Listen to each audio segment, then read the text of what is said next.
Uh, a very good morning, dear students. In this video that I'm going to post is very crucial for the board students as well as the students who are writing grade 8, grade 9, grade 10 and 11, wherein they have to factorize the quadratic equation. They can do that within no time. The two set of equation that I have given here, one in the middle, if you focus you can find it out a positive, and in the third one you can see negative. So likewise I have given one practice for you, though I will show you the answer, but you can work it out by taking some more examples by yourself. So let's just begin, and note that the thing which we will solve with positive and negative, these two things you have to keep it in mind.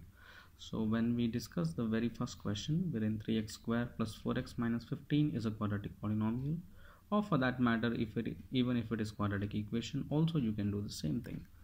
Remember, we can do this when we can split up the factors in linear form. So what you're going to do over here is you can take the coefficient of x squared, which is given as 3, by taking up the factors of 3 in the lower order as 1 and 3. That is how you write it in this method, cross method. And similarly for 15, that is the constant, we can also split up as 3 5s. So in the crisscross, why we say over here is 3 times 3 will give me 9, and 1 times 5 will give me 5, and provided 9 minus 5 will give me 4. Since it is positive, so bigger number should have positive and smaller number should have negative.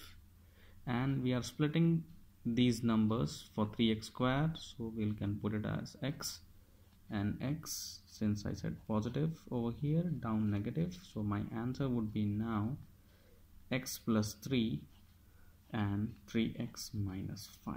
That's it. These are the linear factors for a quadratic polynomial or an equation. Isn't it very simple? A similar way you can do for the second.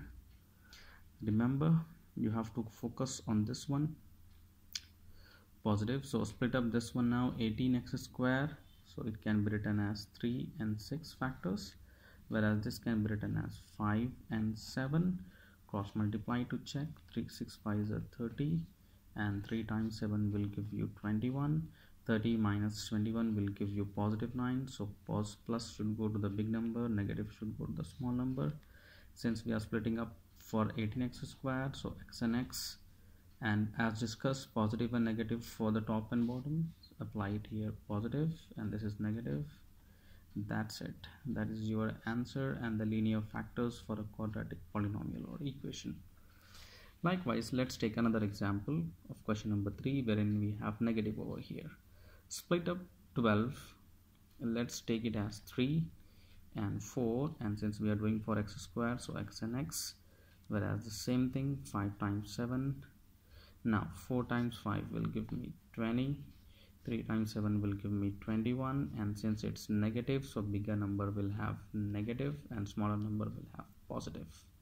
That was the difference that we saw in question 1 and 2.